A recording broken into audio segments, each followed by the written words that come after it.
ये सब लोग घायल बताया जा रहा है। मोहम्मद फारूक हैं दरियागंज के, वो भी घायल हैं। तिलक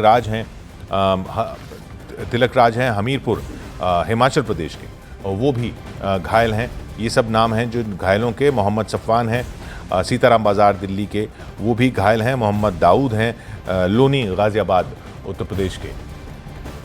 दीपक बिष्ट हमारे साथ लगातार बने हुए हैं, आनंद तिवारी हमारे साथ लगातार बने हुए हैं। ये तस्वीरें आप देख रहे हैं लोकेशन से, गृह मंत्री वहाँ पहुँचे थे, वो सब भी गृह मंत्री ने पूरी जानकारी भी दी कि i20 गाड़ी थी। उस i20 गाड़ी की अभी भी पूरी मिस्ट्री बनी हुई है।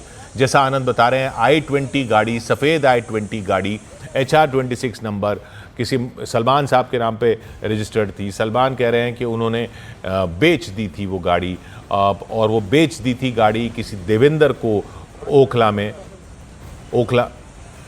ये देखिए जांच चल रही है वहीं पर। ओखला में ये गाड़ी बेच दी गई थी जिस गाड़ी में धमाका हुआ है, और जिनको बेची गई थी ओखला में, उनका कहना है कि उन्होंने अंबाला में किसी को बेच दी थी। अब अंबाला में जिसको बेची थी वहाँ तक पुलिस पहुँच रही है कि क्या वो जिसको गाड़ी बेची थी ये गाड़ी अंबाला में ही थी, मतलब अंबाला में ही थी अभी उसके मालिक, और वो क्या वो गाड़ी में सवार थे, और वो सवार थे या गाड़ी कोई और चला रहा था, और चला रहा था तो गाड़ी दिल्ली में क्या कर रही थी, दिल्ली में क्यों आई थी, अंबाला से गाड़ी किस काम से आई थी, अंबाला से गाड़ी। ये सारे सवाल, ये सारी मिस्ट्री अभी भी बनी हुई है। दीपक बिष्ट, और लेटेस्ट क्या पता चल रहा है?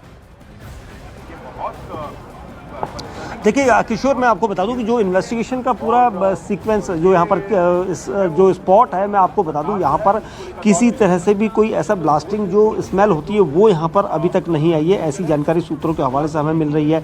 सबसे अहम चीज़ ये, दूसरा ये कि जो आसपास जो लोग घायल हुए हैं या जो मृतक हैं उनके शरीर में किसी तरह से भी कोई स्प्लिंटर्स या फिर कोई क्रैटर नहीं है, यानी कीले वगैरह कुछ ऐसी चीज़ नहीं चुभी है। ये भी एक इन्वेस्टिगेशन, क्योंकि हम पहले ही कह चुके हैं, आनंद और हमारी ये बात हुई है कि ये ब्लास्ट बिल्कुल डिफरेंट है, यानी ये ब्लास्ट करने वाले अगर ब्लास्ट है तो ये बिल्कुल डिफरेंट ब्लास्ट है, जिसको लेकर अब इन्वेस्टिगेशन टीमें ये अंदाजा लगा रही हैं, ये अनुमान लगा रही हैं कि ये किस तरह का ब्लास्ट है। क्या ये फिनाइल हमला है, क्या ये वुल्फ अटैक है, या फिर अगर वुल्फ अटैक या फिनाइल हमला है तो ये जो लोग इस गाड़ी के अंदर बैठे थे, अगर इनकी संख्या 3 से 4 है तो ये कौन लोग हैं, इनके बारे में इन्वेस्टिगेशन की जा रही है। गाड़ी जो खरीदी गई वो गाड़ी का पता लगाया जा रहा है। सबसे अहम चीज़ ये कि ये गाड़ी कहाँ से, देखिए यहाँ पर भी जो टीमें हैं वो अलग अलग डॉग स्क्वाड को लगातार घुमाया जा रहा है कि वो देखे, सूंघे और ये पता लग सके कि, और ये डॉग स्क्वाड भी एनएसजी के कमांडोज के हैं जो अलग अलग इन्वेस्टिगेशन का पार्ट इस वक्त यहाँ पर शुरू कर चुके हैं, और इसीलिए यहाँ पर सभी टीमें अलग अलग अपने एंगल से जांच कर रही है।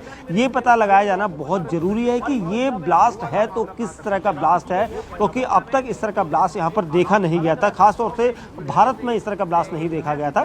तो इसलिए यहाँ पर एजेंसियाँ कोशिश कर रही है किशोर की अलग अलग तरीके से इस पूरी इन्वेस्टिगेशन को किया जा सके, सब लोग अपना इसमें अहम रोल अदा करें। और सबसे अहम चीज़ ये कि क्या ये, क्योंकि सूत्र ये भी बता रहे हैं कि शुरुआती जांच में ये पता लग रहा है कि अगर ये धमाका है तो क्या ये ट्रांसपोर्टर थे, किस तरह का कोई एक्सप्लोसिव यहाँ से विस्फोटक गाड़ी में लेकर जा रहे थे जो अचानक झटके खाकर, क्योंकि यहाँ पर रेड लाइट है, झटके खाकर कोई टकरा गया या आपस में, क्योंकि अमोनियम नाइट्रेट भी अगर टकराता है तो कहीं ना कहीं ब्लास्ट हो जाता है। तो यहाँ पर ऐसा भी एक मानकर, क्योंकि अंदेशा हर चीज़ का यहाँ पर मानकर चल रही है पुलिस की टीमें, तो इसलिए ये भी एक माना जा रहा है कि क्या ऐसा भी हो सकता है कि ये टारगेट किसी और जगह करना चाहते हो और अचानक यहाँ पर धमाका हो गया हो।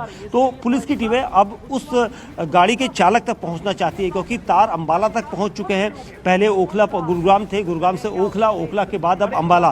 तो इन्वेस्टिगेशन का दायरा बढ़ता जा रहा है कि ये जो चालक जिसने गाड़ी बेची थी, जिसने गाड़ी खरीदी थी, ये वाकई में क्या सच बोल रहे हैं या नहीं, इसको लेकर भी यहाँ पर देखा जाएगा, क्योंकि टेरर एंगल अगर इसमें है तो ये तार छोटे मोटे नहीं कई जगह से जुड़ सकते हैं। हम वैसे भी आपको बता चुके हैं फरीदाबाद में जिस तरह से एक्सप्लोसिव बरामद किया था, 7 लोगों की अरेस्ट जैश से जुड़े होने के आरोप में हुई है, और उसके बाद अब यहाँ पर टीमें कोशिश ये कर रही हैं कि इस पूरे लिंक को भी देखा जाए, जोड़ा जाए, और क्या इसके तार, क्योंकि जो दो अभी यहाँ पर डॉक्टर आदिल और डॉक्टर मुजम्मिल जिनकी गिरफ्तारी फरीदाबाद के कनेक्शन से हुई है, उनसे भी इस मामले में यहाँ पर पूछताछ की जा रही है, ऐसा सूत्र हमें बता रहे हैं, क्योंकि क्या उनका इसके पीछे कोई रोल है, क्योंकि यहाँ पर अगर इस तरह से टेरर एंगल सामने आता है तो इनका रोल यहाँ पर अहम होगा।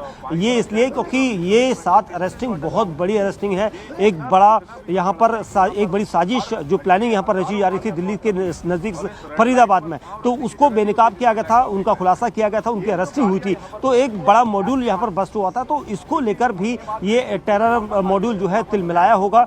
इसको लेकर भी पुलिस यहाँ पर ये भी एक अनुमान लगाकर चल रही है। आशंका पुलिस को ये भी है कि हो सकता है कि ये भी एंगल इसमें हो। तो कुल मिलाकर जब तक इसमें क्लियरिटी नहीं आएगी कि ये आतंकी हमला किस तरह का है, अगर ये आतंकी हमला है तो उसके बाद ही ये सारी चीज़ें अपने आप खुलकर सामने आ जाएंगी और सारे लिंक्स जुड़ते जाएंगे और उसके बाद ही इन्वेस्टिगेशन टीमें खुलासा कर लेंगी। हालांकि कई टीमें रेड भी कर रही हैं, ऐसा भी सूत्र बता रहे हैं, लेकिन कहाँ कर रही हैं किसी को नहीं पता। मगर यहाँ से गुरुग्राम पुलिस पहुँच चुकी थी, गुरुग्राम के अलावा ओखला पहुँच चुकी थी। तो इसका मतलब छापेमारी जो है या इन्वेस्टिगेशन टीमें जो है अपनी मूव कर चुकी हैं इस इलाके में अलग अलग लोकेशन पर जाकर। और कुछ टीमें CCTV कैमरा फुटेज को मॉनिटर कर रही हैं, कुछ टीमें उस फुटेज को निकालकर अलग अलग टीमों को सौंपा जा रहा है कि आप इस एरिया को देखिए, इस एरिया को जाइए, ये फुटेज यहाँ पर है। कुछ टीमें गाड़ियों को चेक कर रही हैं कि कौन कौन सी गाड़ियाँ उस दौरान थी।